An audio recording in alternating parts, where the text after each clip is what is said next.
Hey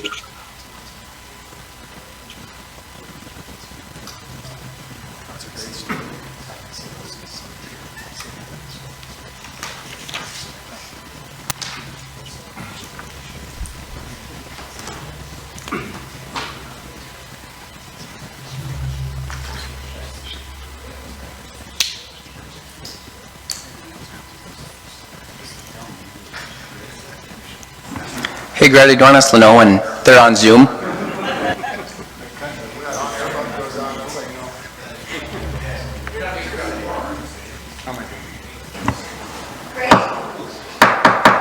right, I have the pleasure of welcoming everybody to the standing time of the Growth Fund Committee for Grand Forks. Thank you everybody for being here today. Sorry you have to bear with me. Brett's on Zoom, so we thought it might be logistically a little bit easier for somebody here to facilitate the meeting. And Jonathan is the vice chair, is unavailable. So you're stuck with me today. So we'll start with roll call. Crary. Here. Dockler. Holth. Kwame. Yep. Weber. Here.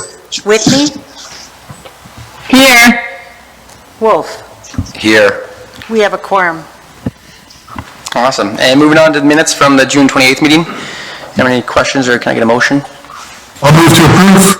We got a motion. Got a motion and a second. All those in favor signify by saying aye. Oh, Aye. Opposed, same sign. Aye. Motion carries. All right, moving on to the good stuff. To the 3 C-Run requests for Valley Tech Pros. All right, Mr. Crary, members of the Growth Fund Committee, we have one C-Run loan request before you today from Dallin LLC, doing business as Valley Tech Pros. They are owned by Dalton Ramos, founded in 2019, and actually received a startup Grand Forks loan from the JDA in spring of 2020. Typically have offered computer, mobile phone repair, and electronics repair, although they are making a shift with some of these C-Run funds. And let's see, their COVID-19 impact, they've had lost revenue from fluctuating consumer demand. That's also included you could see their growth trajectory until when COVID hit, it really plateaued due to the coronavirus. Supply chain shortages have also affected the business in terms of getting parts for mobile phone repair. It's really been a challenge and has also caused lost revenue. Installed growth generally with the work from home movement. There was a plan to launch what they are now going to launch and have launched are their small business IT support services. So the work from home timing was not really good in being able to reach potential clients and get them on board. They are making that change now with these funds. They have made the change. They are taking on clients. These funds will help them rebrand and market a little bit better these new funds. Most of the funds are going to be used for marketing those small business IT support services. They are participating in UND's Jumpstart program to assist with that marketing and helping launch their new service. This also includes a little bit of funds for some store modifications so that they can host clients. No construction will be used with these funds. It's mostly purchasing some furniture and rearranging a little bit of how that's set up. As far as the review, we review the typical areas of collateral, debt coverage, management history, personal credit, and debt to equity. We also consider their COVID impact, other assistance they've received in different circumstances, and their path to recovery. With that, we're recommending a working capital loan for up to $22,000 at 1% interest with a 12-month deferral, amortized over 60 months. It includes a blanket UCC lien and personal guaranteed by the owner and another family member. And that personal guarantee is determined by the collateral available within the business and the personal financials of the folks providing the personal guarantee. With that, I'll stand for any questions. I'll move approval. We got a motion? Mr. Wolf, a second. Any discussion? Oh, question, Mr. Wolf? Yes, just one quick question. Thank you, Mr. Hanson. So the only thing that it was noted here that they did have a startup loan that was in forbearance, first payment due September 1st. Just curious, do we expect payment on that? What is that loan amount? Could you remind us of that?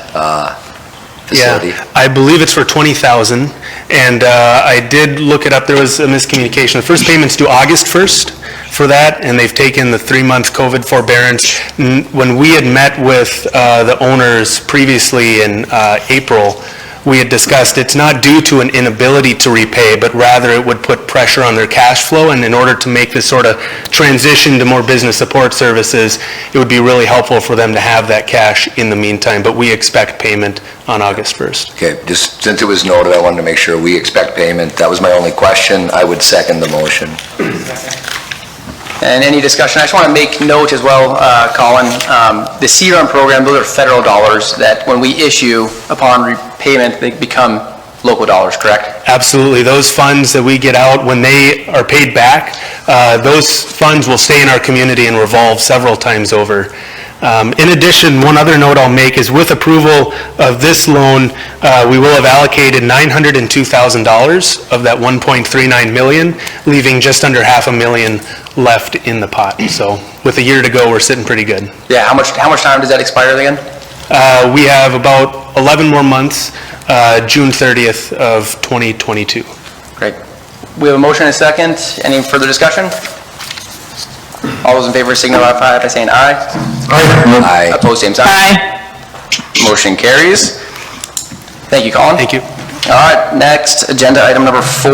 And do you guys want to do this, Todd, in conjunction with 5? We're going to keep them separated? Let's keep them separate. All right. Yeah, all right. thank you, though. Mr. Phelan. Hey, thanks for chairing, Mr. Crary. In honor, somebody told me it was all or nothing day, so I just Googled it, and it actually is all or nothing day, July 26th. So in honor, I have our mayor too, and if there's all or nothing day is to encourage people to give their all to every task or dream they embark on. So that's what the mayor wants us to do. So I think really to leading into the workforce development, okay? We've all talked about, if it wasn't important pre-pandemic, it's become more important post-pandemic. I don't think anybody really realized how short and tight our labor market was until we stopped it for a while in certain and now to restart it has highlighted what kind of deficits we have. So I think the two things we're going to talk about today are the current technical education center. Number 2 is a tech accelerator that we were advanced prior to the pandemic, but again, if it was a great idea pre, it's even more important now. So in that spirit, and I think the other thing is what I'm proud of, we got some items today on the growth fund, but later today on the community whole, we have other things that are trying to move our community ahead. It's one thing to say this is really important stuff. The other thing is to seek action. And a lot of times you hear a lot of words, you don't hear a lot of action. So I'm really proud of what the JDA and Growth Fund have done along with the City Council and the Mayor in allowing us to lean forward on some of these terrific opportunities. About 2 weeks ago, further highlights, Governor Burgum was in town, and prior to that, he has encouraged Grand Forks to be a regional leader, not only in Grand Forks, but our entire region. He's encouraged us to lead economic and community development, to include workforce development, quality of life in this community. So whether it's been pre-pandemic or post-pandemic, he's pushed on Grand Forks to do that. Again, he did that about 2 weeks ago in several visits around town to look at workforce, to include at True North, with John Onken and his team, and also with LM Wind Power, and also hosted a workforce development roundtable, and really pressed the importance of workforce development and to do real and actionable things. And if anyone who knows the governor, he wants action, not talk. And so that's the priority and the initiative he gave to Grand Forks. And as part of the getting to action, was Grand Forks needed to be a leader in this region on CTE, that there were these $70 million that are out there as part of one-to-one matches. He did highlight the fact that Fargo had already had their groundbreaking the week before, and he knew of other communities throughout the state of North Dakota that were moving forward. So he really encouraged us to move forward as a really important piece to move our workforce development forward here in Grand Forks. And as we know, when we look at the statistics, our workforce growth has been rather incremental over the last 20 years. So really this is an opportunity to grow within, because it's hard to grow from without in our economy, hard to have people to move into our community. So in that spirit, there was also an EDC advisory meeting that the Economic Development Corporation, I'm going to ask Keith and Becca to come up here later and give us the broader view. But my intent today is to really give you the specific view of what the city and the JDA, and on behalf of the Mayor Wachensky and our administration, what we think your focus should be on moving this forward. today. And so that was really, I think there's broad industry understanding and importance of this issue. There's broad public sector understanding and importance to this. But if we don't have a sense of urgency, if we don't have a sense of taking a calculated risk, we won't meet some important timelines. I think the other thing that the mayor and I have talked about is there is real urgency. Are we a little bit behind the curve on this? Absolutely. We got about 3 to 4 months to raise about $10 million to match the state's 10. We got, along with the application, we got to get a site. We've got to get at least a preliminary design of what we're going to do. We got to develop a curriculum that meets the industry's needs, and so there's a lot of work to be done in a short amount of time. So this isn't a time for academic collaborative exercises. This is really a time to get across the finish line. And I think as has been stated, we really have to do this if we want to continue to grow and succeed as a community. So we have to find a way forward. So failure is not an option in this case.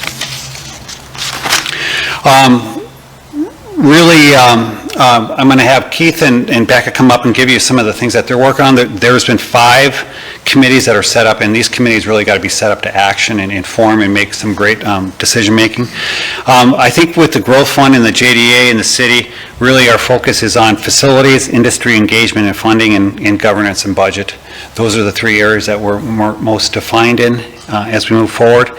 The other thing that we really have focused on as part of the CTE development is that we got to move forward with a site. We prefer it to be an infill site so we can redevelop a site as we move forward, and we got to get going with design services. So generally when you're dealing with public entities, we got to advertise at least 3 weeks to allow for qualified firms to submit.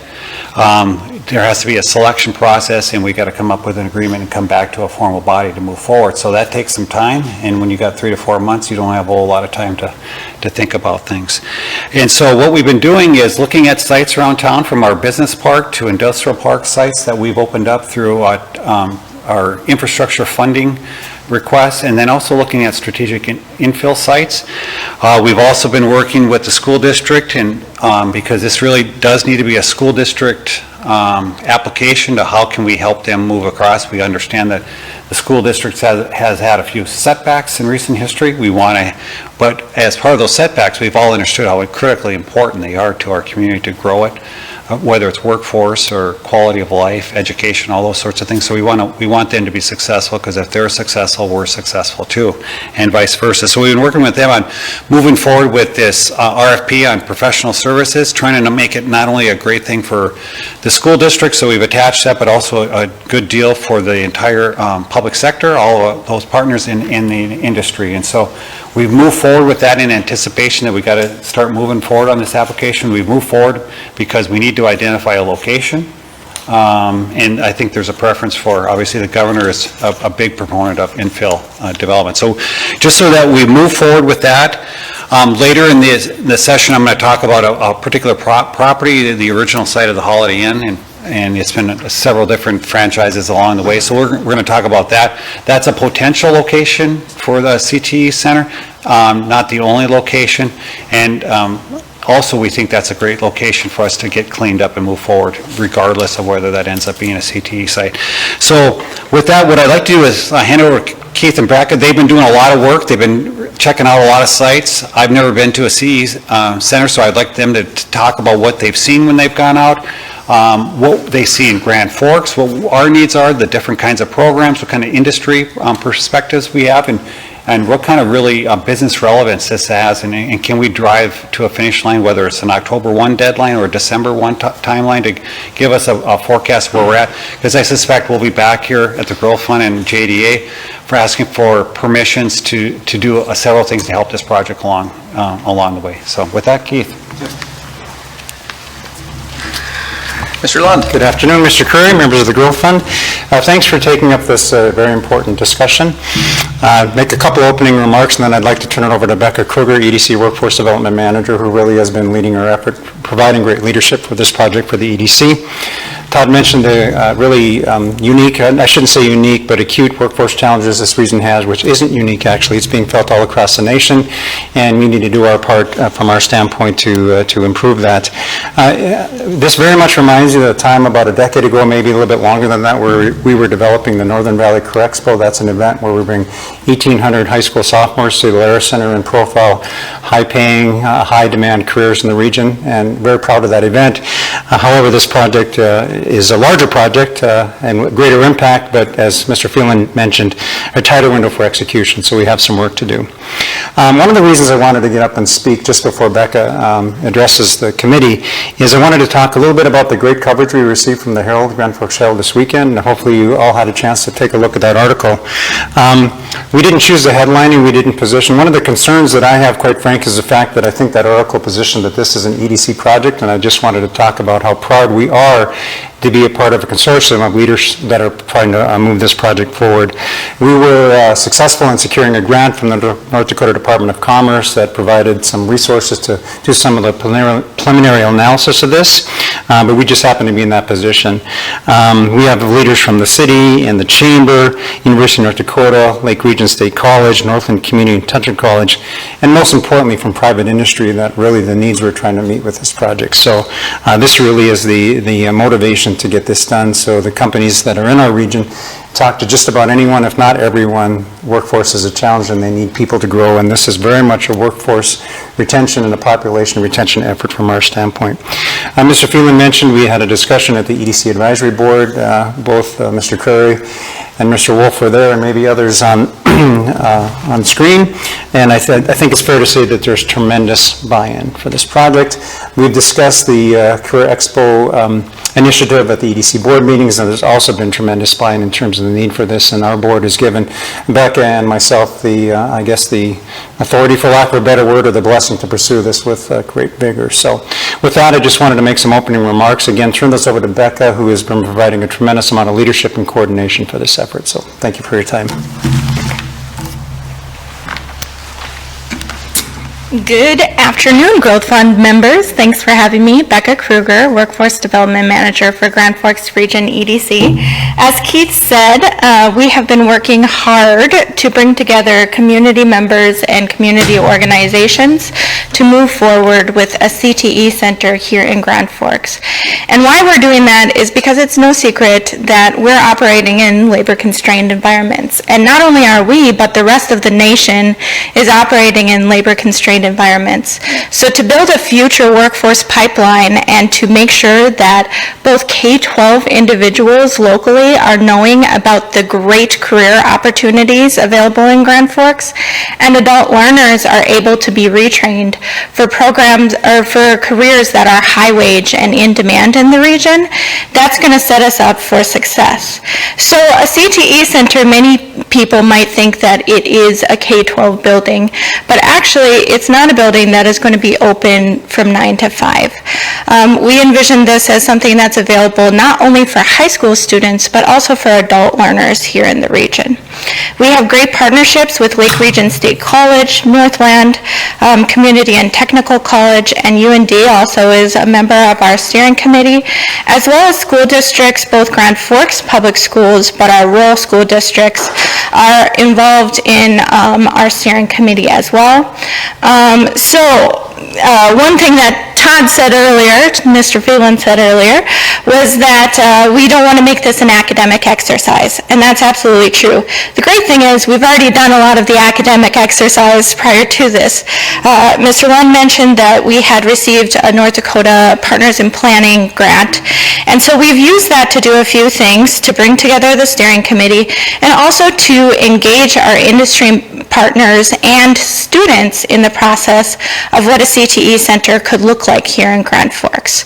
Some of the highlights from those surveys that came out, we had about 900 students from Grand Forks Public Schools from 7th grade all the way up to 12th grade take that survey. And one of the things that they told us is they already know about the great careers in the region. or many of them thought that they did. But what was interesting is when it looked at career interests, some of the common denominators rose to the top. Things like healthcare, doctors, lawyers, careers that they already knew about. But some of the career interests that fell below the 50% mark are careers that our region is really going to need in order to advance forward. For example, UAS careers or unmanned and autonomous systems.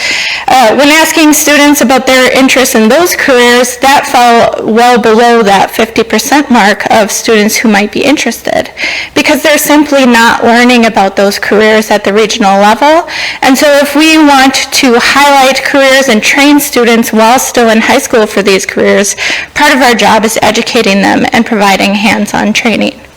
Additionally, we did an industry survey, and one of the key highlights for me there was 107 businesses so far have responded to that survey, and they said if they could hire enough people today, if they could had a magic wand and could hire enough people, they would fill about 1,500 open jobs out of those 100 companies. So that tells you just how dire our workforce and labor constraints are in this market. So creating pipelines has never been more important. So we are hitting the ground running. The North Dakota Department of Commerce, Department of CTE has released $70 million across the state to support CTE centers. And each community can apply for up to $10 million in matching one-to-one fund grants. And Grand Forks intends to pursue the total $10 million and really raise up a state-of-the-art facility here that's training students for high-wage, in-demand careers.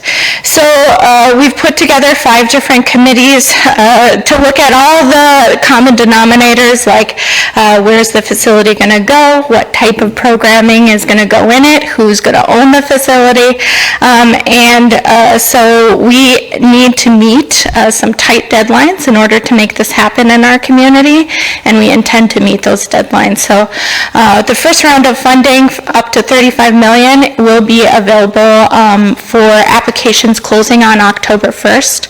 And then the second round of funding would be made available December 1st. So we intend to move forward with that quickly as a community, and we will be back here briefing you on the results of what we're doing going forward and continuing to ask for your support along the way. Any questions? Thank you, Ms. Krueger. You guys are doing, it's a lot of work in a very short time frame. I just want a couple points I would like to add on actually too, is that it's interesting, and I appreciated your presentation at the advisory meeting at the EDC. When you change, and Mark Schill commented too, but even just changing the verbiage or the language a little bit can really change a kid's perspective. So naturally kids, I want to be an attorney, or I want to be a doctor, sort of thing, and I want to make big money, blah, blah, blah. But really, if you change the IT to cybersecurity, well, now all of a sudden that sounds a little bit cooler, and you have a lot more kids that are interested. And so I just to whoever the committee is, whoever's on that one, encourage looking at the marketing of it to the kids. And secondly, to expand a little bit on what Governor Burgum had said, is that he wants this to be, and this is more of a comment just to the general public, that he wants it to be broad. So people, and myself included, when you think CTE, you think of a welder or the trades, and it's not necessarily that. It is IT, it's technology, and so there's more careers than just, and Governor Burgum wants us to expand that as part of the application, that, hey, we're not just focusing, obviously whatever our workforce needs are, of course, but also to expand that. And I think that bodes well in, fuels in the tech accelerator and everything that we already got going on. So I'm really excited and encourage you guys. You guys got a lot of work ahead of you, but thank you for the work. Yeah, thank you for those comments, and I would agree. Our intention is to help students be both career ready and college prepared, so we're not just focusing on trades, we're also focusing on those careers like cybersecurity, which are growing exponentially in this region. Absolutely. Ms. Whitney, looks like you have a question.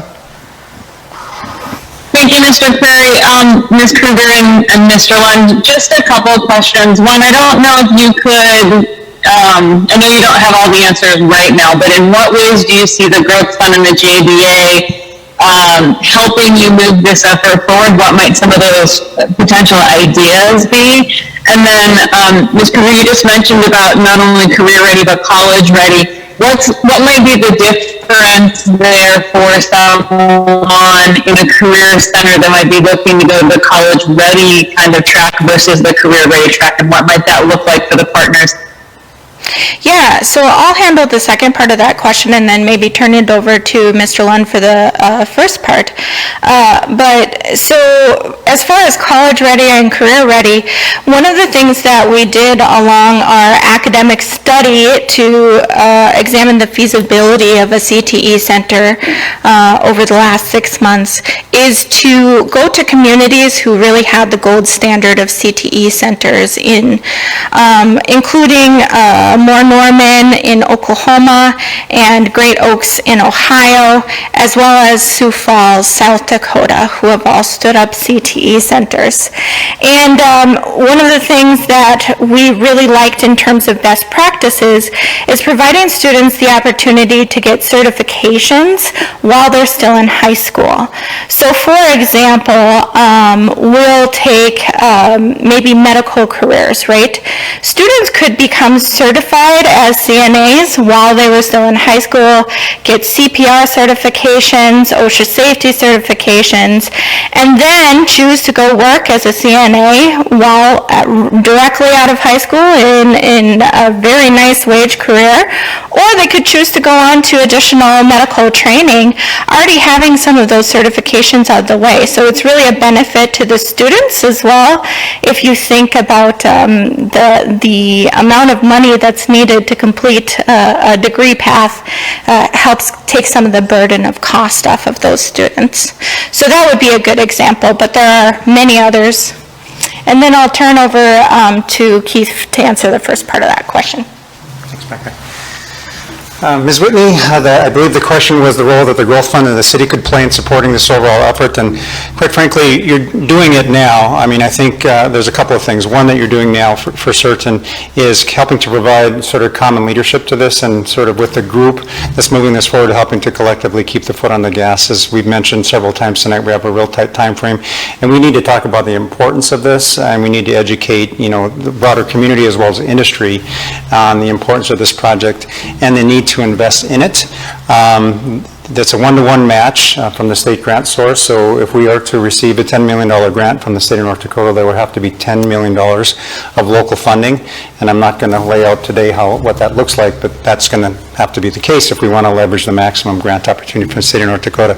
In terms of specifically, I think your next agenda item speaks to that. I mean, there's a possibility, the suggestion that if it is appropriate, that, the city could, or the Growth Fund and the JDA could potentially buy a building, raise it, and contribute it to as a site of the CTE Center. That's a fantastic option. Both cash and direct in-kind contributions will count as match, so I think that's just one example of something that could be put in place to support this significantly. Ultimately, though, I think it's providing this common leadership to stress the importance of the project, which is paramount in my mind. Ms. Whitney, I hope that addresses your question. That does for both questions. Thank you both. And just, as an aside too, I think this is a great effort and definitely something that is needed, and I appreciate both of the leadership from both of you in helping to continue to move this forward as part of the coalition. So thank you for that. Great. And Chairman Weber, question? Yes, thanks, and Mr. Curry, thank you again for chairing today's meeting. I just wanted to clarify something, the 1,500 jobs, that's, if we had the workers, we could hire that many jobs in the local region here, is that correct? That's correct. Over 100 companies that were surveyed indicated if they could fill all the open positions or the positions that they would like to fill, it was, I think, 1,498, so we round up just a little bit. And one of the things that we're having to do is decide what would be the focus, what sorts of training, what specialty we'd have locally. Would we let those 1,500 jobs drive that, or do we let our EDC priorities drive that? What's the current thinking in that direction? Thanks for the question, Mr. Weber. I think what we've done, Ms. Krueger indicated, we did an industry survey that tried to outline what the industry needs are, and then we've done a student survey. So really, there's a working group focused around curriculum and program delivery, and so I don't want to get out in front of them, but I think it's fair to say that it would be a blend of what the students are interested in, what they aspire, and in terms of what industry needs. I think it's a fundamental of the CTE Center that this is support companies that are in the region.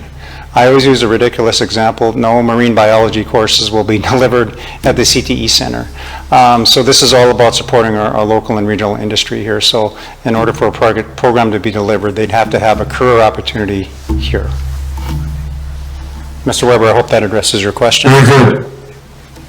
It did, very much. Thank you, Mr. Lund. And maybe this is for Todd, but anybody who wants to take it on, am I correct in assuming that item number 5 is an intentional segue for this idea of the possibility of the city supporting this effort through the in-kind provision of a location?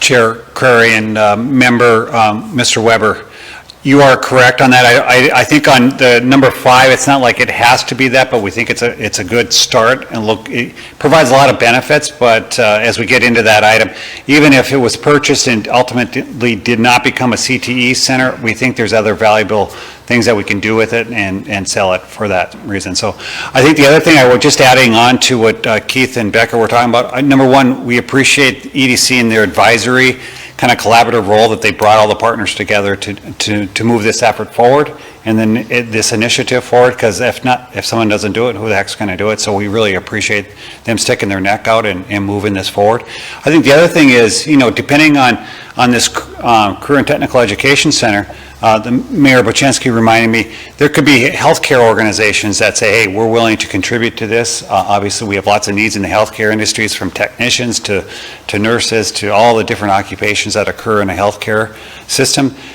They would probably want to buy into the space. They want to partner with both technical colleges like Lake Region. They want to partner with the University of North Dakota, and there'd be a collaboration. They'd have space to carry out all those different functions. So I think that's what we're talking about. We're going to hit the careers that we need with healthcare. We're going to have to follow up with those that are in that sector, and then partner up with educational and obviously at the end of the day, we need money to carry those out, whether it's programming funds to carry it on, whether it's a school district or junior colleges or universities, and then with themselves too, and it's got to be a real collaborative on what we do. Very good. So part of what I'm hearing is that this must serve the private sector and be supported by the private sector, but the fantastic partnership between the EDC and the JDA is going to help drive and move this forward. Has there been any discussion about who would be taking the lead on raising that $10 million match beyond whatever the city might be able to support, contribute? Chair Krueger, I'm going to have Mr. Lund answer that question about how I would raise the money. I would say, just kind of setting the table, when I've had some initial conversations with the Grand Forks School District, the administration, okay, I think there's a distinction between the administration and the school board, but just for the administration, is that it needs to be submitted by the school district or the school board, but they're willing to partner. I think the administration sense is that they would own the facility. They would help operate it and program it along with all other partners. And so if the city ended or the JDA ended up purchasing something, remediating and moving forward, they would be interested in the transfer and they would take ownership of that. And obviously, if in the example of number 5 on the agenda, we estimate maybe that's $1 million, first million to $10 million as we move forward, as just an example what the JDA and Growth Fund could be a part of. So with that, I'd call on Keith. Mr. Weber, in terms of point to approach potential funding sources, I think that's a joint effort. We've as Becca, Ms. Krueger mentioned, we have 5 different working groups around this effort, and one of those groups is industry engagement and fundraising. Those requests have to be made, and that generally falls to the person or the people that have the best relationship with the company or the organization that they're going to be asking. So that group will likely ask people, maybe not even on that committee, to make some of the requests. So I guess that's yet to unfold. We did have our first meeting today and outlined a bit of a strategy. We have a number of thoughts about companies that should be introduced to this opportunity, and I think the approach that we are likely to take is to sort of categorize those companies and invite them to presentations to kind of share the vision and the high-level benefit to the community, and gauge interest from that initial engagement, and then really prepare some of the finer points of the value proposition, and then have those one-on-one conversations about a company's or another organization's ability to invest in this opportunity. It's common to say, I don't mean to embarrass anyone before embarrassing someone. That's not my intention here, but I think it's absolutely appropriate for EDC to be taking a lead on this, for the JDA to be a strong partner and even an active partner. But it's clear from this discussion, this has to be led by the Grand Forks Public School District, and yet they're not in the room today. What is it's already been hinted at, but what is the level of their involvement and support so far? If you could speak to that, just to Sure. Probably reiterate what's already been said, but help me to better understand that. Yeah. Mr. Weber, thank you for that question. Later this evening, Ms. Krueger and I will present very similar presentation to our advisory board last week to the school board, so we've been invited. In terms of their participation so far, so Superintendent Brenner is part of the steering committee and is a part of the industry engagement group as well, although he wasn't able to attend today. A big part of this effort is being driven by CTE Director Eric Ripley for Grand Forks Public Schools, and the school board vice president, Ms. Amber Flynn, has been on 2 of the 3 trips to the regional CTE centers to kind of learn some of the best practices. So I think it's very fair to say they've been a part of the leadership of this effort. I think, the various groups are all responsible for different aspects that have to come together for a compelling grant application. And the conversation with the school board starts in earnest this evening. That's a very helpful answer, and I don't think there was a need for anybody to be embarrassed about that. It's coming together very quickly, and thanks again for your work on this. Yeah. Thank you, Mr. Lund. Does anybody have any other additional questions for Ms. Krueger or Mr. Lund, or anything in regards to agenda item number 4? If not, it's Mr. Wolf.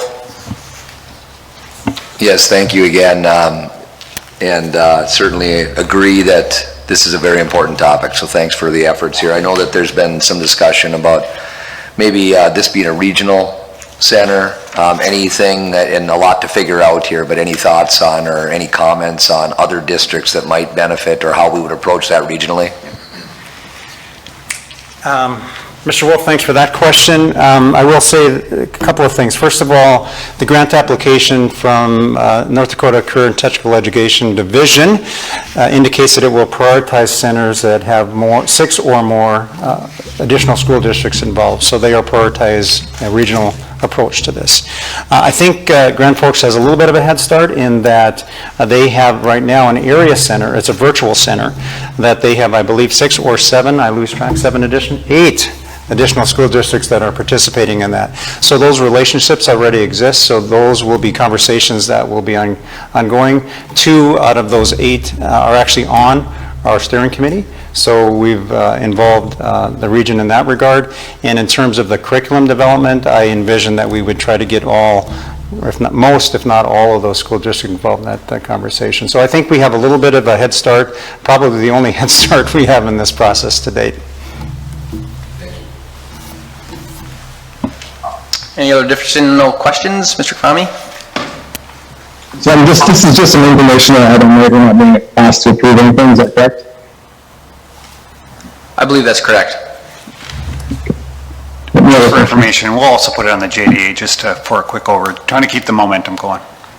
Mr. Cray, Mr. Freeland, is it appropriate for us to give some sort of statement of affirmation that the Growth Fund Committee is supportive of this effort? Chair, Krueger and Mr. Weber. I think that is a very good idea. We're bringing it just not for information, but if we're going down the wrong path and you don't think this is fitting the niche, or we want to, because generally we're speaking on behalf of you as the Growth Fund Committee and the JDA, and so that's why we'll have it on the JDA too. And certainly when we go to committee of the wholes or city councils, we're speaking on behalf of them as the city of Grand Forks too. So, generally a consensus that we're heading the right direction, and any thoughts and advice along the way. And this will be on the front burner and in front of you between now and December 1st. So yeah, any thoughts and general consensus that we're on the right track? Very good. So it's information only, but I'll make a motion that this committee provide a recommendation of support for the current direction as indicated. So we have a motion from Mr. Weber. Can I get a second on that? Is there an I'll opportunity? It sounds like there's a second. Is there an opportunity for comments? Are we looking for guidance or thoughts? Is that what we're looking for? As I said, Absolutely. Okay, thank you, Mr. Phelan. I'm very in favor of this. I think the city should, and EDC should continue to take a leadership role and help. I agree. It sounds like the school district and those industries that are going to benefit from this have to have a say. I agree we need to move fast. At the same time, we need to do it right.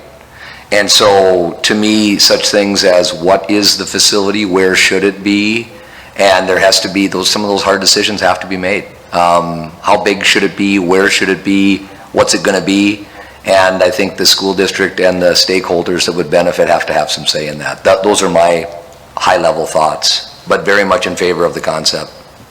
If someone could wordsmith that, I'd be very happy to include Mr. Wolf's comments in my motion. Well, we got a motion and a second. Any further discussion or comments added to the record? All those in favor signify by saying aye. Aye. Aye. Aye. Opposed, same sign. Motion carries. Thank you, Mr. Weber. Natural transition to point number 5, Mr. Phelan. Yes, this particular item, Mr. Krueger and members of the Growth Fund, it's 1210 North 43rd Street, formerly known as the Grand Forks Inn and Suites. It's off of Gateway Drive, 42nd in the I-29 corridor, the former original site of the Holiday Inn itself. So this particular property, we've had a lot of discussion about this, again, pre-pandemic, post-pandemic, about what can be done with this particular property. It really is if there is a definition for slum and blight, this is the property that would be included, so much so that it has been turned over to the bank. And so at this point in time, America Bank Center in Bismarck owns the property and are seriously wanting to remove it from their books and get it sold to the community. And so we've had a lot of discussions, whether it's been with Visit Grand Forks, because it's adjacent to this, what can the city do about this particular property? It's certainly not a positive sign for Grand Forks when people pull in and go to the visitor center. Number 2, we've had a few developers come to us, and how can we help to get this site redeveloped? All of those conversations have revolved around grants and tax incentives to try to move forward with redevelopment of the site. One of the major reasons is it's an expensive building to renovate, get it back down to an infill development site because of the asbestos removal that is in every room in this particular facility requires it. So it's an expensive building to demolish. So we've kind of gone on around how do we make this happen. The CTE Center came to light. Mayor Buchensky and I spoke that at the very least, let's try to move this property to the city. Let's get it back to an infill development site. Let's get it redeveloped for a reasonable cost and with the goal of being less than the market value. And so right now, our city assessor has it listed at $1 million and $1,005,900, so just a little over $1 million. The only value we have applied to it is just the property itself. And obviously there's infrastructure around this site, so it's a nice infill development site. But it's gone down to zero with the building. It's really an expense now.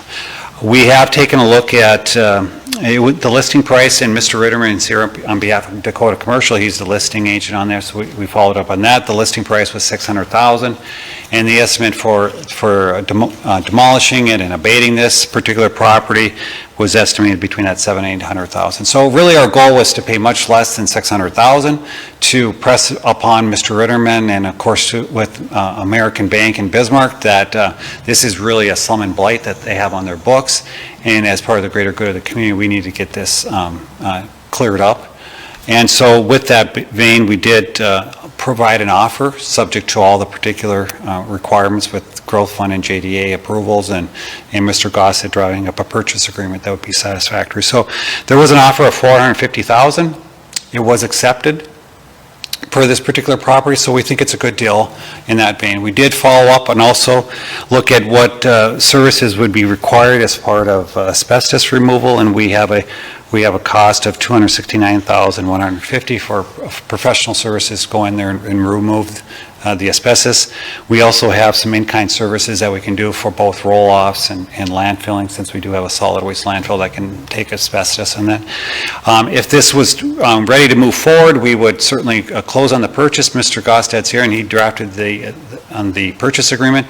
We'd move forward with asbestos and removal and disposal with our own crews. Probably later, maybe a month or two later, we'd come back with a demolition, which we understood a better time frame, just to have any general contractor could go in then and to demolish this facility to move forward. We think all of that is going to be less than the $1 million and will be less than the marketable value of this particular property.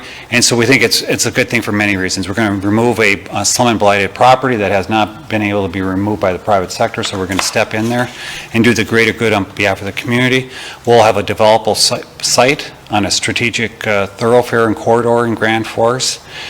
Thirdly, we think this may be a good site for a CTE center. It's on Highway 2, it's on 42nd near UND, it's on I-29, so it really serves not only Lake Region, it serves the area schools, K through 12 schools, it's near UND, it's near our industry on Gateway Drive, and so we think it checks a lot of the boxes that we have, and it really sets up a really good north end development. Whether it's a CTE site, but I think if that didn't turn out, it would be marketable, and I think it's a terrific site for private sector investment too. But I think the big hurdle is who takes the big bite of the apple, and sometimes government has to be here, and in this case, our jobs development to take that big bite of the apple, so that we can move forward with redevelopment of that site. So with that, that's the reason why we're asking to do what we're doing. Mr. Gostad, he's given us a standard form and agreement. If I could have Dan add any words that I've missed along the way. There's really nothing to add. I mean, it is a pretty straightforward purchase agreement. Just a couple of, the conditions are normal conditions for purchase, title, environmental review, and also to enter into a contract to eradicate the asbestos. That'll be done post-closing, but at least we'd have an agreement in place for that. This has already been sent to the bank for their review, so I'm not expecting any comments back because I'm sure the document is fairly well drafted, but you never know. Well, thank you, Mr. Freeland. A couple of questions kind of come to mind immediately. In my mind, I kind of view it as like two different thoughts, and one is, okay, getting rid of the blight, kind of taking care of it on the front end for maybe a developer to come in and do something. That's option one, and then option two is the CTE. So just personally speaking, I'm not a huge fan of government, getting involved in private and owning property. If the CTE wasn't in conversation, I don't think I'd be much very inclined to it. Maybe my arm could be twisted, but just on my gut reaction, the CTE kind of changes that whole perspective quite a bit. I'm a huge supporter. I think that's kind of the future, and I think that's our community needs it. So with that being said, if a couple things in regards to the CTE route, if we use this as a designated site and we get approved, can we change it after the fact? So if we say a different opportunity comes up, we're like, oh wow, industry, because those are the big players. If we need to raise $10 million from industry, and you have a couple industry players that say, hey, I'll fork over $2 million, but I want it maybe, whatever. There's just different pressures come in from the state's application. Is it possible to move, or are you stuck to that application that they're granting the money for? Mr. Krueger, I think the answer is yes, we can. We're going to say this is our, if this is the site, we'll say this is our preliminary site. If we have to amend later and say, hey, we come up with even a better location, we'll just amend the agreement. In the state of North Dakota, to be frank, we're very fortunate to live in the state we are. They're very understanding and adaptable. So I think the answer is yes. And because we would state this is our primary site that we're looking at right now. And I think Mayor Boczynski and I, we agree that generally the public should not be involved in buying property, but when we get to this point where it becomes a detriment to the community, we need to step in. And I think further, based upon working with the private sector, the public's going to be involved in the purchases of this property in some form or fashion, whether it's cash grants, whether it's tax incentives. It's going to be a private-public partnership, whether we own it and then put it back on the tax rolls as part of a private sector redevelopment, or whether we work with a private sector developer in providing tax incentives and grants. We're going to be involved, and we think this is probably the cleanest way to move forward. And I think it allows us to get this cleaned up sooner rather than later, and maybe even allow for further discussion whether it's a great site for a CTE center. Great. And then, thank you for that. And question number 2, and I see Mr. Lund in the background kind of nodding his head when he's replying, so I probably know the answer, but the EDC and the school district are both kind of on board with this potential site for CTE, I assume? I think both have said this looks like a really good site. Okay. We've had conversations, again, with the school district administration, and they're going to have a briefing tonight, and it may come up, but we've talked about that. They always emphasize they're not in a position to buy things, but if this is they think it's a really great site for the community and the region, and have been supported in that vein. Thank you. Any questions? Mr. Gavami? Yeah, I think, I've made it public before other meetings that I don't think the city should own any additional property. I think that, if it's something that's worth $1 million and at the end of the day, we buy it for $450 and we put the money in and then we're in it for just under $1 million, that seems like that's a deal that if a developer could get that done, a developer would do that. That being said, if it can't happen, that's fine. I'm okay if we have to subsidize that and incentivize that, then maybe that's something that costs us a couple $100,000 and we don't have to own, land speculatively before the process has been completed. If this is a great site for CTE, then that would be a great use of it. But until we have those funds, until our application's submitted, until we've got the state match, I don't see how I could support the city spending $1 million just hoping that that's the case, that it would be a good use for it. I think of the CTE space, I think of all the open spaces, whether we have the mall, our giant retail, buildings that are sitting empty, the old Bed Bath & Beyond, all these different spaces we have all over town. I just hate to think that we're going to build more. I think that, especially when you think of the issue that the school district's in, they have too much space. They don't need to build more space potentially, right? They need to get smaller. So why are we supporting a decision that can potentially give them, or whatever entity is going to operate this, more of a headache? They're going to have more space to maintain, more space to operate. I got to say, we're sitting at 140 pages worth of meeting minutes or meeting agenda items. We received our agenda afternoon on Friday, and for the folks that aren't elected officials, this is a volunteer position, and 140 pages to get through, including something where we're potentially recommending to buy land. That's unacceptable for me, I guess, so I can't support it, not right now. I think that let's get it taken care of, let's get it cleaned up, absolutely, but this, for me, I can't support it without further discussion and understanding what really is going to happen and what are CTE options, what's going to happen with this land. There's just too many unknowns. So I support the idea of taking care of the blight, but not like this, not this quickly. I have a quick question as well, and maybe this is for you, Mr. Gosted. In that purchase agreement, was it contingent upon a successful application with the state, the purchase? So could we essentially make it the purchase of this property contingent on the approval from the state? Or is that an option to alleviate some concerns, or has that been talked about at all? It was not by condition, but it certainly can be added as a condition. Assuming they can agree with it, but. Ms. Whitney?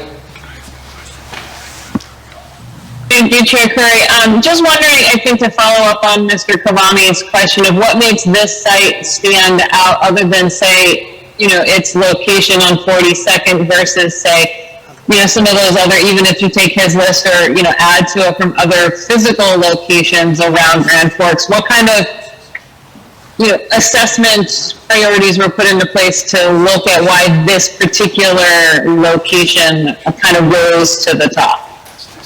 Mr. Lund? Okay. Ms. Whitney, thanks for the question. There's a facilities working group that's been established as an offshoot of our overall steering committee. So, I guess I can't speak to the specifics of this site. I think it has some great attributes, and Mr. Freeland outlined them very well. I expect that committee will look at some existing facilities around town and some existing sort of greenfield opportunities, things like location, access for participating school districts, cost. If you take a look at an existing facility, how can that be retrofitted to have the proper flow? We did see some great examples of some best practices in terms of lab space and classroom space either being co-joined or adjacent to one another. Some of the existing facilities in town, I know people have looked at, have had some logistics challenges within the facility in terms of structural elements that are hard to work around. So, I think this has some great attributes, as I mentioned. There's an overall effort to try to determine the best site and the best approach, and cost is going to be a part of that too. So I think that will unfold, and that will have to unfold very quickly. So no final decisions have been made. Personally, I think in terms of access, school district coming from the south up 29, school district coming from the west on Highway 2, a great north end development using infill. Mr. Phelan also talked about close to industry and potential internship opportunities or job shadowing. Those were all very good attributes, but no final decision has been made in terms of a location. Thank you, Mr. Lund. Thank you, Mr. Lund. And just one additional follow-up question is, I think going back to the application, is the application for the CTE funding contingent upon having an actual site, identified, or can it say that there are a couple in the running? I guess I'm just trying to understand the exact ties between having to make a decision on this site right now today versus, the timing of having the CTE application sent into the state. And for that, because I agree, I'm fully in support of the CTE vision and all of that, just feeling like the site conversation may be a little rushed.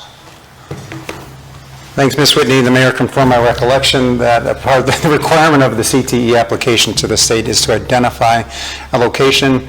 There are a number of other requirements in terms of documenting confirmed match leverage funds, in terms of having at least a planning level, floor plans, that type of thing, to demonstrate which programs would be delivered and how they're going to be delivered. So we've talked many times about how we're under a tight time frame, and we are.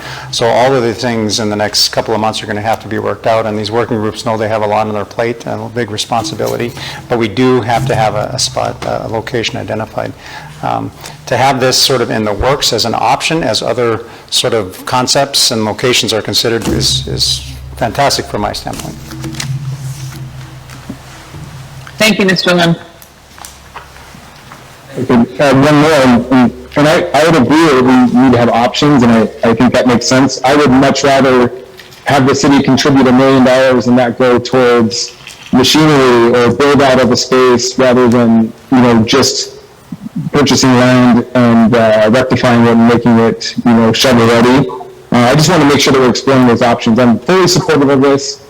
I think that it's a great idea. I think we should put money behind it, but I just want to make sure that it's the best use of our $1 million worth of investment, as this will be used towards the $10 million match.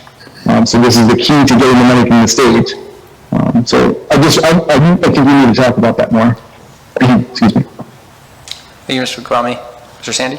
Councilmember Sandy. Yeah, thank you. Mr. Krueger, Dana Sandy, Grand Forks City Council.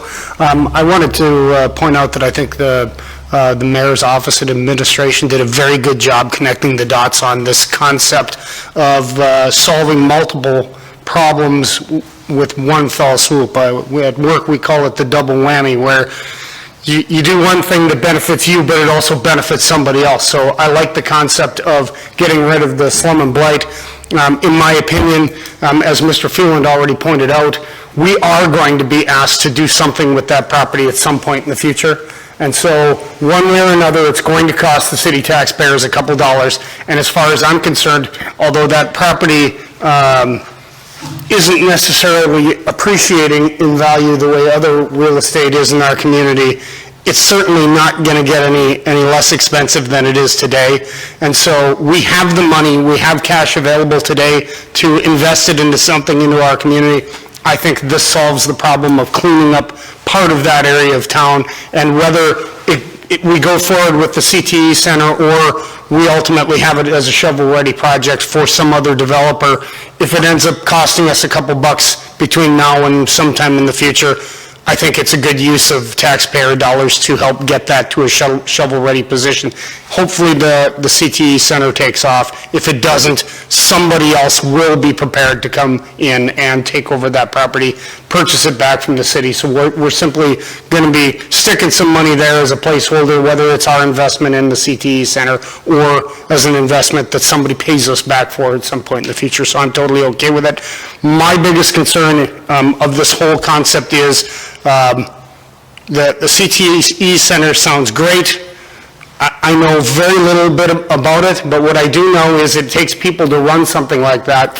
And as far as I know, Mr. Weber hit the nail right on the head when he said, why isn't the school district here? They should be here. Even if everyone is busy, somebody should make time for this because this is that important. And if they're going to be leading this, they should actually be here leading. My concern is 3 years down the road, the school district doesn't have the funding to pay for the people. We all know what happened at the recent vote. We know that they're having financial issues. I'm concerned that we're going to get stuck with a lemon at some point in the future. So I'm worried about their long-term viability paying for people.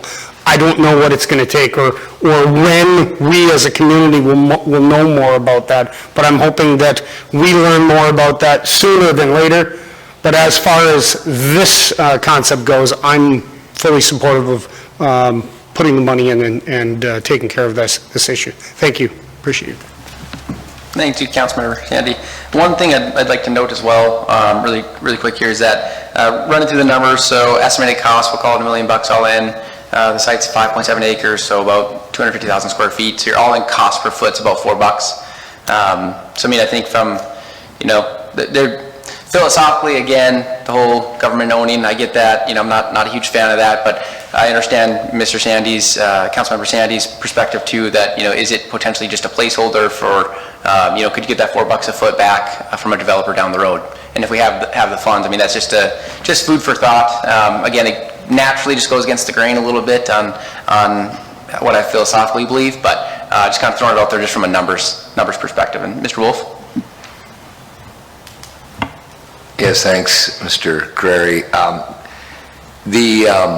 I agree with that. I mean, I don't think, two things. One, with the CTE Center, I believe it should happen, and I agree that the school district, they need to weigh in, and we need to understand if that's a location that they like, and we need to understand that very quickly if the city is going to help, and I think we should, and we'll work towards that.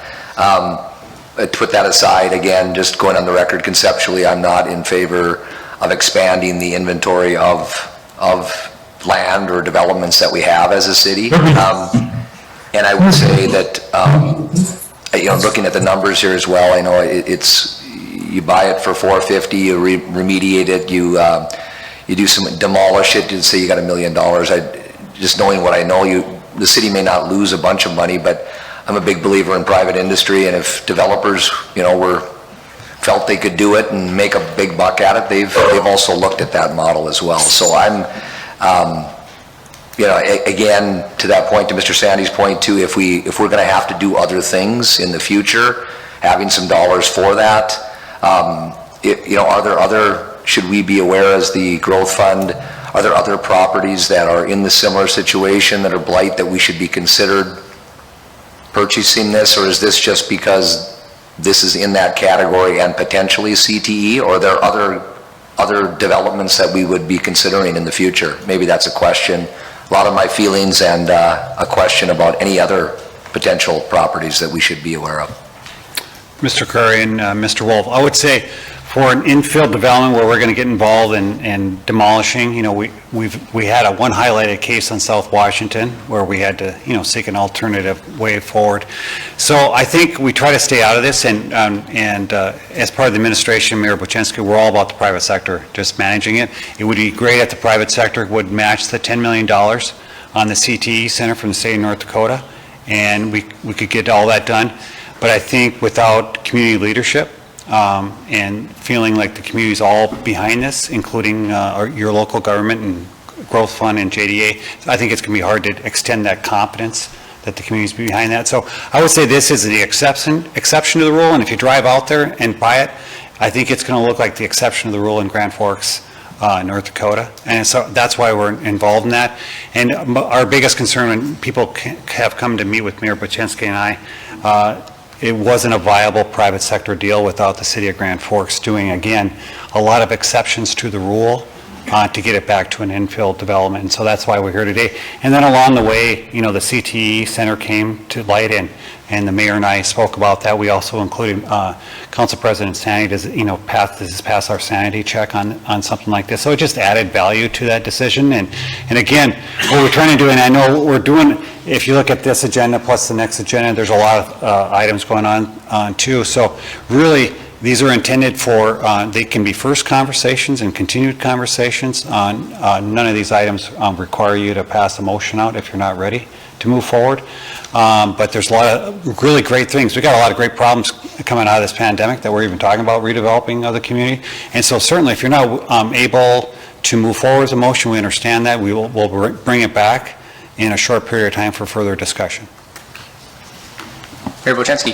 Thank you, Chairman Krueger and members of the committee. I think, I wrote down a couple notes, and President Sandy hit it pretty well.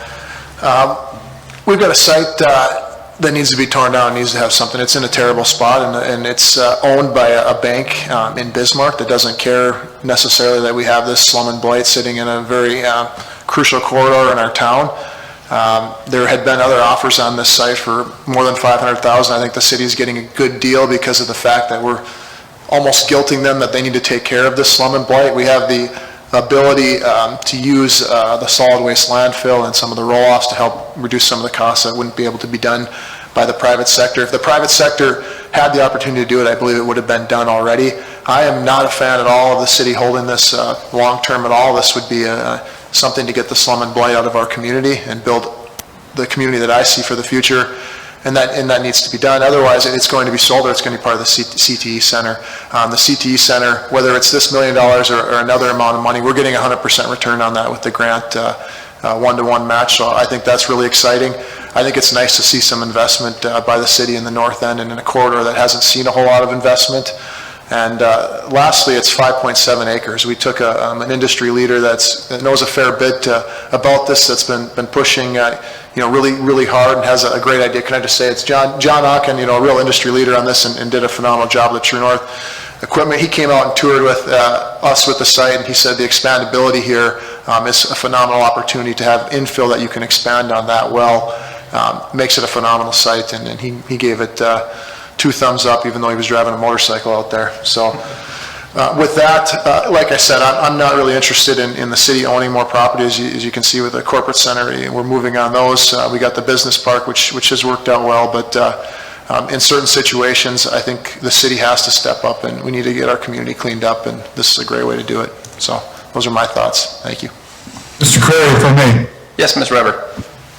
Mayor, thank you for those comments. Important to hear from you. And I'm very happy to hear from Council President Sandy on July 26th at 5 p.m. That was a little joke between you and I. This, our last agenda item, we just agreed to lend support to that, depending upon a number of things that still need to be worked out, but we're recognizing the urgency of this and the need to move forward. So I'll make a motion to approve the staff recommendation regarding the purchase agreement and rebatement, pending approval or review from the city attorney. We have a motion. Can I get a second?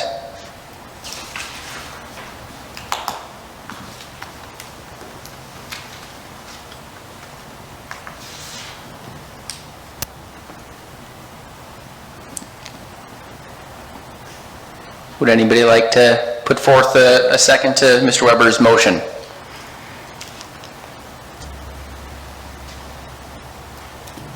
Is there anything that I can do to modify that motion to give a second?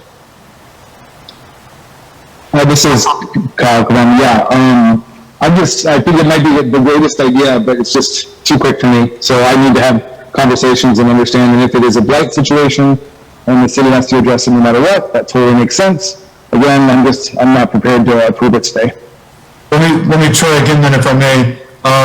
This, coming out of the pandemic, and the opportunity to take advantage of state money and other opportunities, and we need to be bold in our economic development. I appreciate the burden that's put on community members who serve on this committee, and I appreciate their industry and service. But the fact that staff was able to get this put together and make it available for us in such a short period of time should be something that we should all be very proud of, that we're able to be nimble, be responsive to opportunities like this. And if we go into this half-hearted, then the signal that sends to the school board or other potential supporters of a project like this, the whole thing gets watered down a little bit. I would hope that we could come forward with a strong recommendation. It's not our job to give final approval. We're just giving a recommendation to the JDA.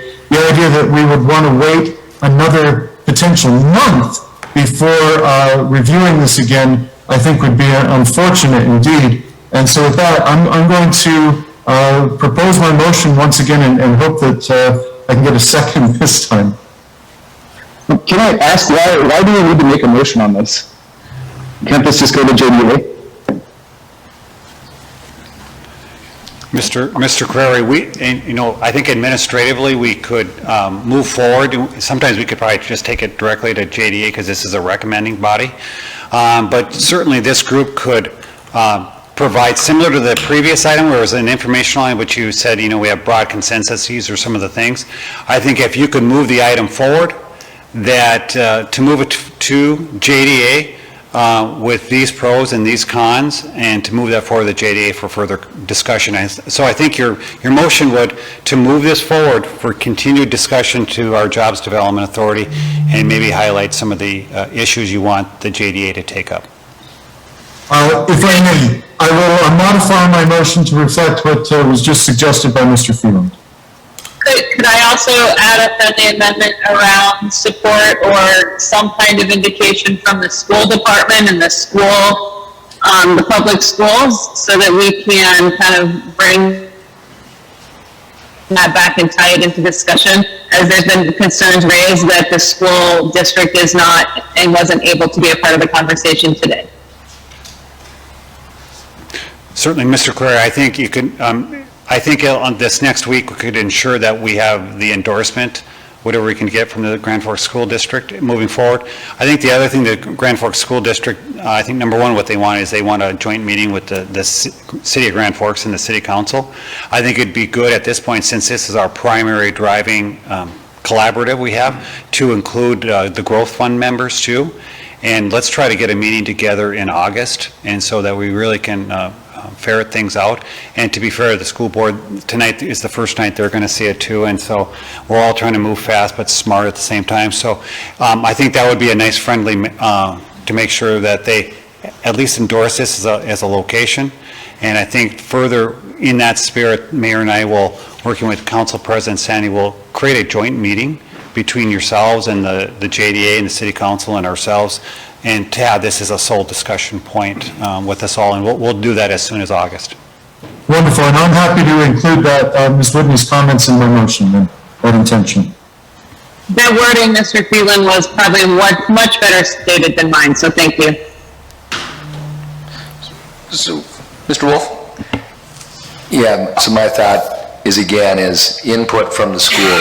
Would the school and the committee on, do they like this option? That would be my thought. If not this, if it doesn't become this, and we're asked to support it, then would we do additional dollars? contribution? Will we be asked to do additional contribution? So I think we should, that's what's going through my mind, or the JDA should wrestle with. If this doesn't be the site, then what are we going to do? And is it additional property that we have today, or is it a cash contribution, or what is that? Because I do think the city should participate on that. So those are the things that I think that are going through my mind.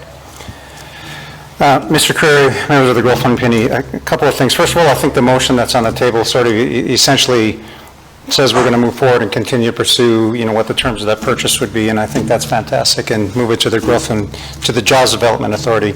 I just want to clarify a couple of things. One thing in particular, I would say that the school district, in terms of the administration, has been very involved in it. The administration of the EDC has been involved in it.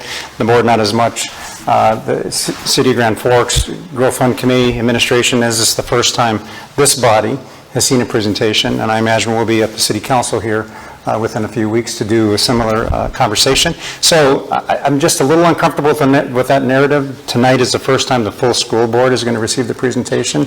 I am not at all dissatisfied and very pleased with the participation and leadership that the school district has provided. So there's a lot of questions that need answered in a very short time frame. This is why we established 5 working groups to collectively that will come up with recommendations that all have to come together to make this a compelling grant application.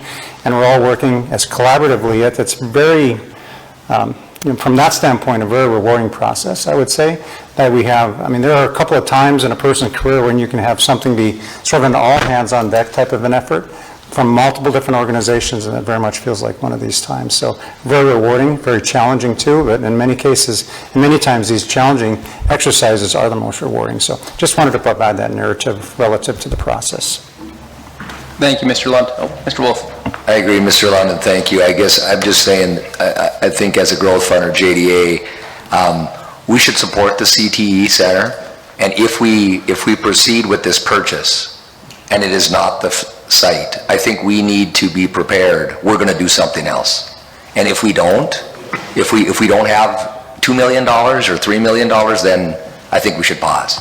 But if we go into it and this is not the site and we're going to do something different, then I would say then we proceed. Thank you, Mr. Wolf. Mayor Boczynski. Yeah, and maybe that's a way to do this, is if you, as part of the motion, we move it, and this is the primary site for the CTE Center. If that doesn't happen, sell it immediately, but somebody's got to make the first financial move in order to make the CTE Center happen. We have 4 months to get a grant application. Those have to be pledges that are rock solid. So time is of the essence, and this could be the primary site, and if it doesn't work out, immediately sell it and use those funds plus others to make it happen. Thank you, Mayor Boczynski. So with that being said, we do have a motion on the table from Mr. Weber. I believe it was a very long motion, but in essence, essentially that the Growth Fund Committee acknowledges that this could be a very good potential site, and to continue moving forward with the discussion, the dialogue with the JDA. Is that correct, Mr. Weber? Yeah, essentially that works for me, yes. In essence, okay. So with that motion, can I get a second? I will second it. We have a motion, we have a second. Any further discussion? All those seeing no more discussion, all those in favor signify by saying aye. Aye. Aye. Aye. Opposed, same sign. Aye. All right, well, motion carries. All right. We thank you, everybody, for that. That's a lot of very, very good dialogue. For the sake of time, we still have a very big topic. Mr. Phelan. Mr. Krueger, did you vote also on that item? Oh. You should be voting also. Okay. Now, me and Mr. Gossett had asked it. I don't know if as the Yes. feeling as a chair, so I would vote in favor of it going to the JDA. So with that, appreciate everybody's time and patience. We do have a few minutes left. I think we'll have to probably skip the 7, but can we get to 6? Sure. Mr. Phelan? Mr. Krueger, I'll be brief. We've been up here discussing the Tech Accelerator, and so I was going to go into a broader update, but the point is we're starting this week. We're really, we've gotten EDA clearance, we've gotten all of our training, whether it's been JLG on the construction side and the staff side, so we've gotten all those pre-boxes checked off, as you can about imagine with a federal grant. And so now we're kicking off really focusing in on both the Tech Accelerator portion of that.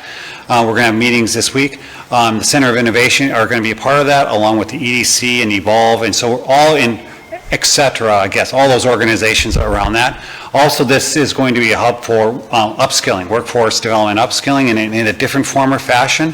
Again, we have similar organizations, but a little bit different, so we're going to be engaging them on programming. And we've done a lot of workforce development programming, so we're getting ready for this site, as noted, working with the graduate school at UND. And we've done lots of things. We've got curriculum set up in all the areas across the industry that will meet their needs, and so we're working on that. And now we're going to start really engaging on the Tech Accelerator side, growing, mentoring, all those things, and that's spelled out in the staff report. I know Mr. Onken has been pointed out highly today because he deserves it. But again, True North and John Onken have been a real huge supporter of this Tech Accelerator too. And he has been involved, his staff has been involved. So when you think about CTE and this Tech Accelerator, he's been a point guy along with his staff. So I just want to point him out from an industry perspective, whether it's been workforce development or tech acceleration. He's been all in on both of those. Today what we want to do is move forward with JLG and their agreement is in front of you. So we're asking for approval of that. They were selected by a broad group that selected them a little pre-pandemic. The shift has been, we had a slight shift, more of a focus on a greater good of moving our tech cluster forward. And if you were here before, we're about 30% or so of where we need to be in our tech workforce. And so really we want to be sitting here 20 years from now to say, hey, we went from 20% to 100%. Look at all the things that we've done along the way that were meaningful, similar to what we've done with manufacturing, I think. So, but along the way, similar to what we're asking for the CTE, we really got to bring in some professionals so that when we start not only programming, but working on the space itself, it's going to be terrific on the first and second floor with many great huddle spaces, great office spaces, great spaces for mentors, an adaptable boardroom for the community will be part of this, and some great office type spaces. To be incorporated with the Herald staying where they're at. Air Autonomy is already a current tenant on the second floor, and then the EDC is on the first floor. So we'll be working around those three entities as we grow. So today I'm asking for the agreement for JLG to get approved, but in the amount of $120,560. That's for, we got about 25% left on the schematic design. The rest is design and construction design. We're going to hold off and bid the project through bidding and then come back for construction administration. Probably in early winter of '22 is when we come back with that. We have many design professional firms that are great in Grand Forks, to include Icon and EAPC and JLG. And in this case, it's JLG, and we have Sean Senescal here from JLG along with Josh Kerwald, who are some really great guys that are going to be part of the design. So what we're asking is that we can move forward under that. There's only one lump sum thing that would be different than a standard architectural firm of 8%, and that is to do some of the EDA administration. We do have a dollar amount in there of about $10,000 to handle all the EDA requirements on the administrative side. So with that, Mr. Krueger, that's what we're asking to move forward with today. Awesome. Thank you, Mr. Phelan. Does anybody have any questions for Mr. Phelan or JLG? Seeing no questions, can I get a motion for approval? Oh, Mr. Wolf. Yeah, some questions. A lot of information in here. What is it we're just asking for? I'm familiar with the concept. I like the concept of the accelerator. I feel in 3 minutes for us to make a motion here. What are the, it's $120,000 to JLG for services. The timeline was, there was a process, there was an RFP. What's the big picture of the program? How much is going to be invested? Is this $120,000, was this anticipated when we started this? Is this different than when we started? Those are my questions. Yep. Really, it's true. You know, we have set aside $3 million. The EDA construction grant will only pay for construction. Right now, we've set aside $2.2 million for construction. Also, the EDA will not pay for professional services. And so, essentially, what this agreement provides for, plus an additional amount for the EDA administration, is an 8% fee on that $2.2 million to move the project forward. So in advance of that, we've gone through a process to select JLG. They've been approved. We started out with some schematic agreements. Now we're really getting down to final design now that we have a concept of what we're moving forward with. And so I see the overall amount for their agreement is based on that $2.2 million. It's about 8%. A lot of the outfitting of the space will be related to the JDA. We'll have to fund that, and some of those The design fees are part of what we have to pay for as we move forward. And so that we're asking you for this evening. It's a pretty standard agreement. It'll be subject to Mr. Gosted's review and approval, and JDA's approval. Thank you, Mr. Phelan. And so this was anticipated when we started this process and about the same amount of money? Is that fair? Yep. Okay, thank you. I believe, Mr. Kavami, we have a motion, correct? Correct? Can I get a second? I'll second it. We have a motion and a second. Any further discussion? All those in favor signify by saying aye. Aye. Aye. Opposed, same sign. Motion carries. Thank you, everybody. And we will skip over agenda item number 7 for the sake of time. Move to adjourn. Thank you, Mr. Weber. Can I get a second? Second. All right, all those in favor signify by saying aye. Aye. Aye. Meeting adjourned. Thank you, everybody.